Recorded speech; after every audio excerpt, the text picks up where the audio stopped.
afternoon and welcome back. The last video had some good views of Phil Walker's koi pond visit.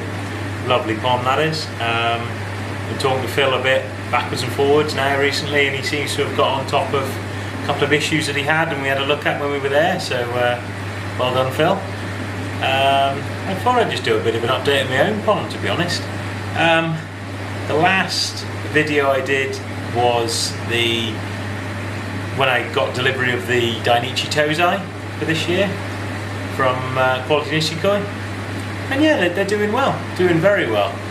Probably had 2-3 weeks, I'd say, of letting them settle down, letting them get used to the pond.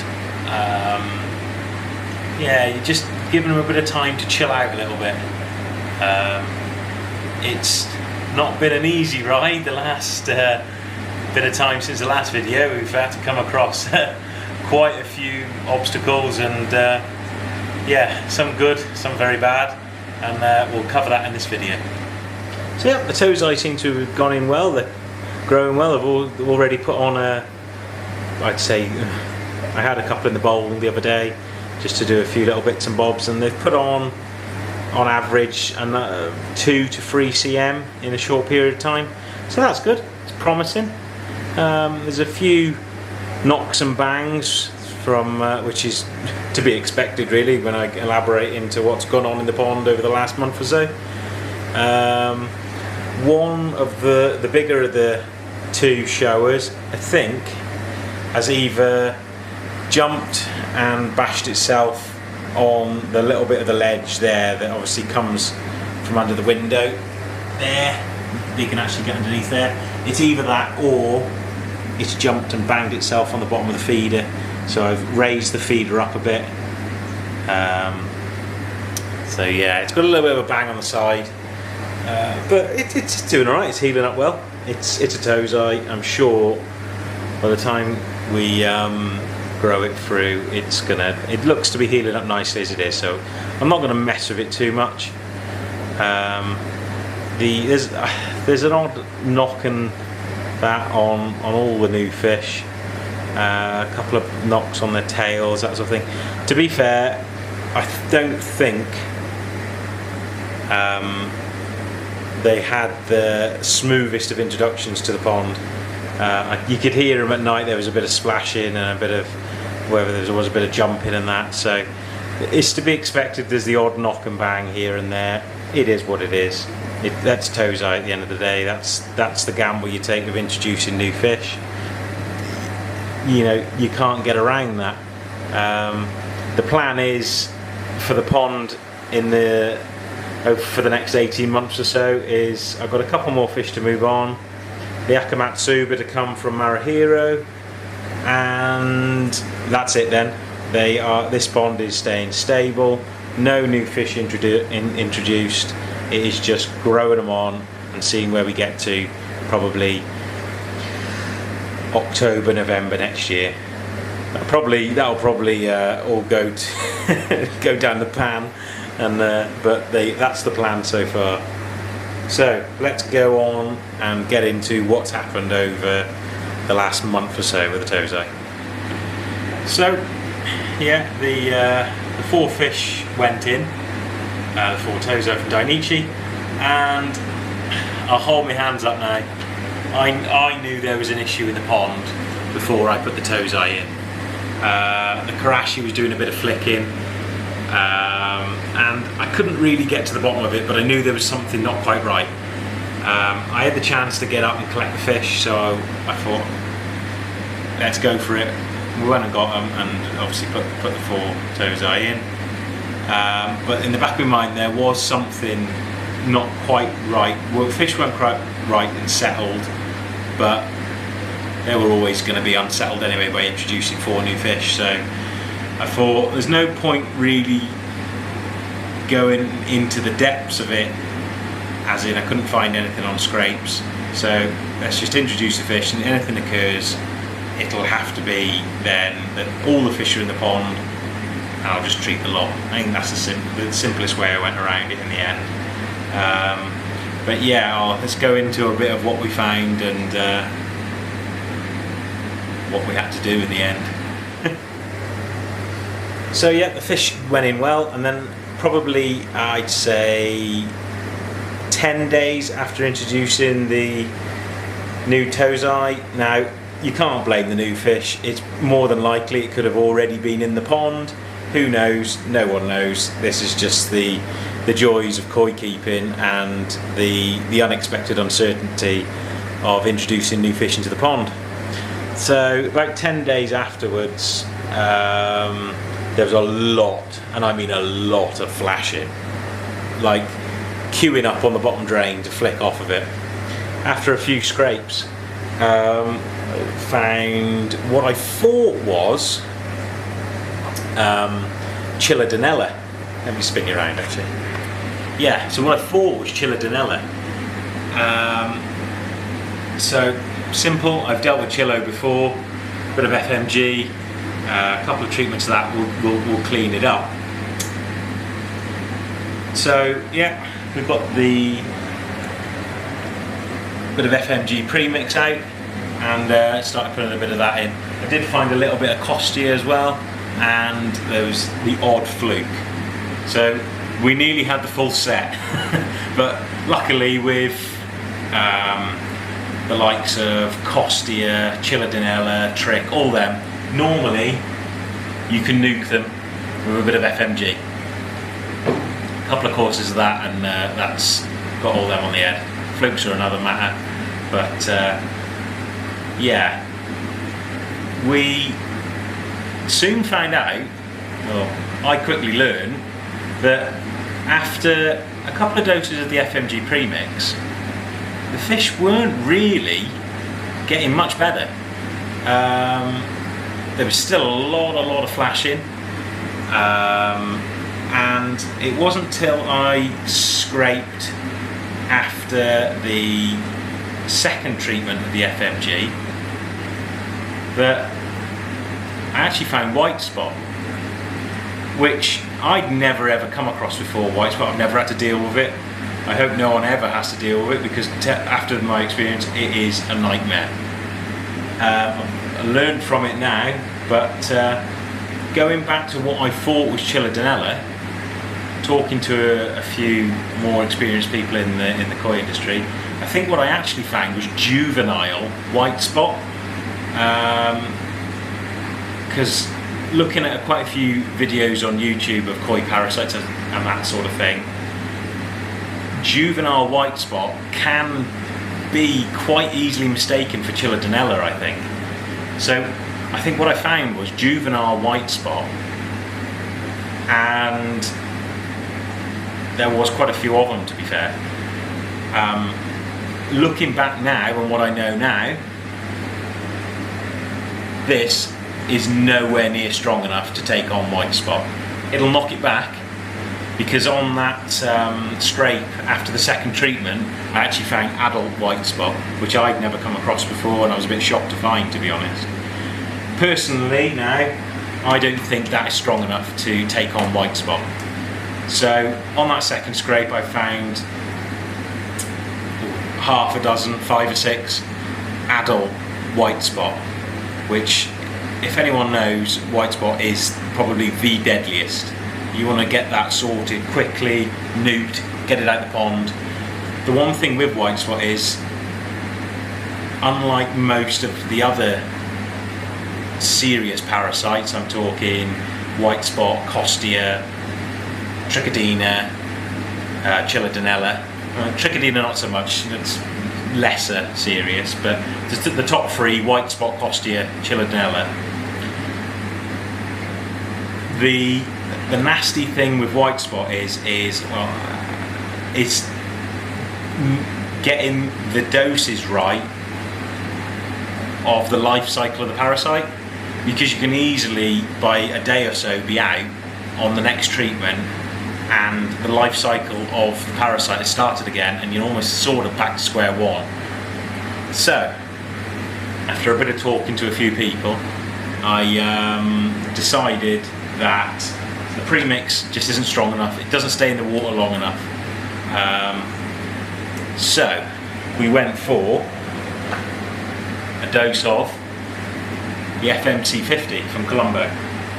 Now the difference with this is, with the FMG premix, that's obviously a formalin and malachite green mix, but with the FMC 50, what you've actually got, it's actually a stronger version of a formalin and malachite green mix, but you've actually got methylene blue in there as well, which is another part of the mixture in this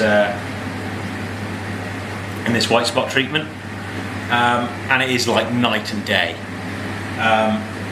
The FMG premix was literally, the green bluey tinge in the water was lasting no more than 12 hours maybe, if that, and I think it was knocking back the Costia and the white spot, but it certainly wasn't strong enough to take on the white spot full on. One treatment of that FMC 50 just nuked everything. Don't get me wrong, it is severely harsh treatment. The fish, to be honest, looked a lot worse in the first 24 hours than they did before the treatment. That very good treatment, highly recommend it, but go with caution. It is strong. It isn't your normal sort of FMG premix. It's a lot stronger dose, but very good, and does a very good job against white spot. That kept the water blue for near on 3 days. That was, as soon as the fish had about a week after that, you could just tell they were much happier. Did a couple of scrapes, didn't find any more white spot, which is good. No Costia. So thinking about it now, if you've got a real bad outbreak, I'll be honest with you, I'd probably Costia, Chilo, white spot, I'd just jump straight for this, because it is possibly a 1-2 dose whack, done, finished, get it out the pond, get it in, hit it hard, change some water, sorted.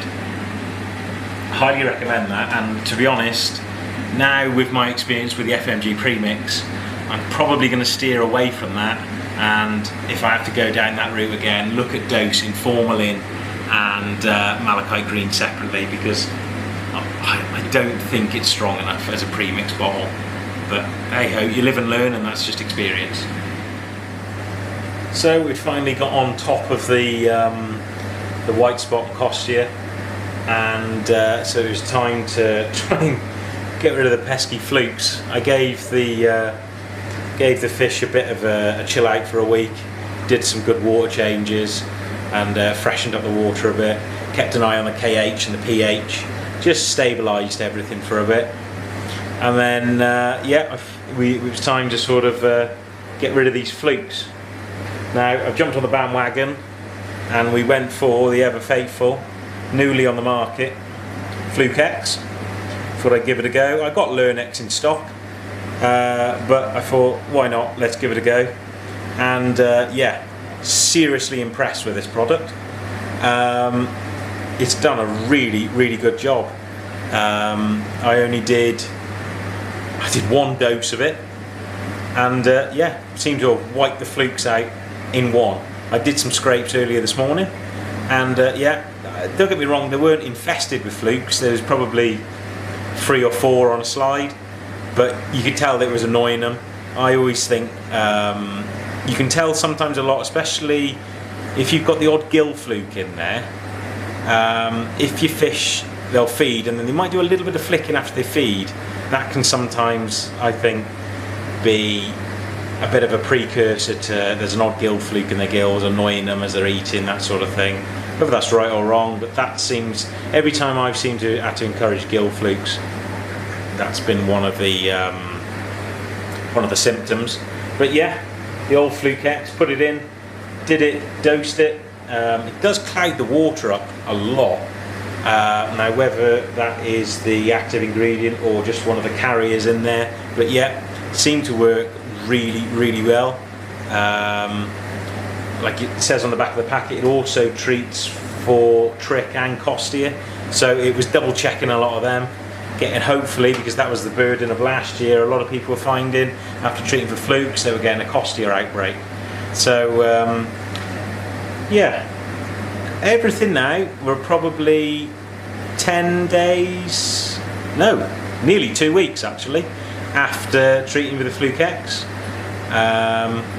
We did do a PP treatment before the Fluke X to strip some mucus off, and then went straight in with the Fluke X the next morning. And yeah, everything seems to be looking good. So we're just now slowly trying to creep up the feed. The one thing that I did find with Fluke X, actually, I'll just talk you through this. It's looking at a couple of other channels actually that are starting to post about the progress of using it. One thing that I did find was, I'm not completely convinced that Tamasaba like it very much, because I've actually lost one of them. I lost my Marashin Tamasaba after the dosing of the Fluke X. They went, well, both of them, it's really strange, both of the Tamasaba went bright red, all their white really come up, all their fins went red. None of the koi reacted to it at all, but it's just very strange. Both the Tamasaba did exactly the same thing. Now, I'm not fully surprised that I've actually lost the long fin Tamasaba from Marashin. I'm not surprised I lost that fish actually, to be honest, because coming out of winter this year, it has suffered with a little bit of swim bladder issues. It would sort of be a little bit bellied up every now and again. It would sort of, it couldn't, I don't think it could manage its swim bladder very well. The Dainichi one, thankfully, has come back around and done well. He's looking really well today actually. He was not looking good. He heavily mucused up and very pink.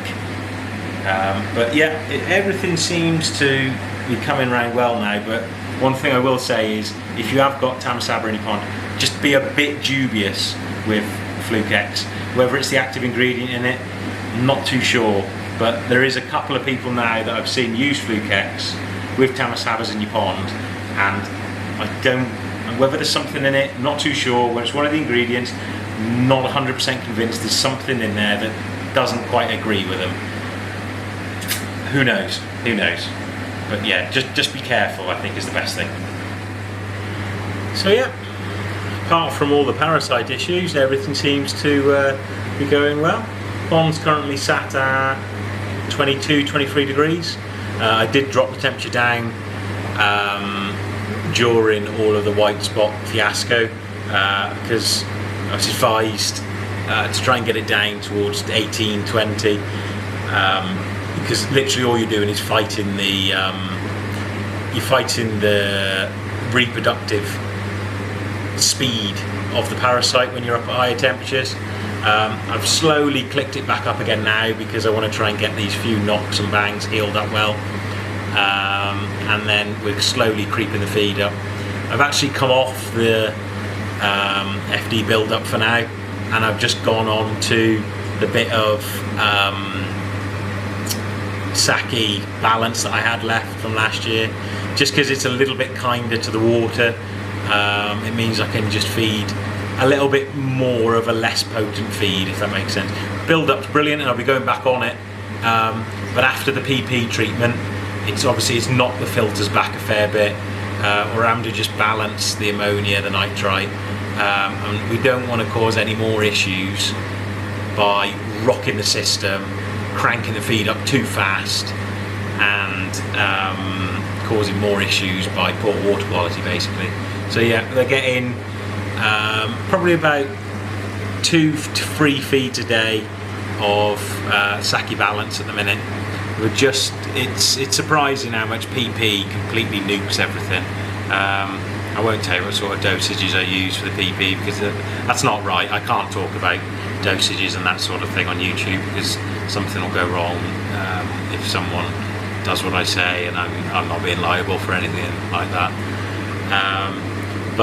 Yeah, it was a pretty strong PP treatment before the Fluke X. So yeah, that's knocked everything back filter wise, good and proper, and we're almost starting again now. But yeah, everything should be going well, I think. Plans for this year are to just grow these Tozai on, see where they go, and yeah, all excited for my Akamatsuba, which should be coming very, very soon. We'll get that in the pond, that'll be another video. And yeah, got a few more pond visits on the horizon. Gotta go see the old man and his Tabasaba tank, which is pretty cool, to be fair. All Tamasaba, probably one of the first ever EZ ponds that was ever built. So yeah, there'll be a video on that coming soon, and then a couple of more pond visits I've got planned with some people, and yeah, it should be a good year. Maybe in the new year might be looking at swapping to a drum. So the Nexus is doing a good job, but it's just a matter of fact you can't leave it alone. If you want to grow fish, to grow Tozai, grow Nisai, what I want to do, very, very good, but very, very high maintenance if you're feeding a lot. Like nothing wrong with the Nexus, absolute belting filters, like pretty much bomb proof. It's just a matter of fact that you can't really keep up the feeding regimes if you go on holiday for 2 weeks or something like that. You're going to have to cut the feed down, you're going to have to draw them off the feed beforehand. So maybe for those 2 weeks ago, you're probably losing a month's worth of feeding on the fish, like growth on the fish. So that's probably one of the only reasons I'm looking into a drum, because you can, to a degree, leave them do their own thing and maybe cut the food down a little bit if you went away, but they're not as high maintenance that they need to be cleaned every other day, every third day, that sort of thing. So yeah, we'll see what goes, and yeah, thanks for watching, and we'll see you all at the National. That's at the end of the month, National Koi Show in Coventry. So yeah, see you all there.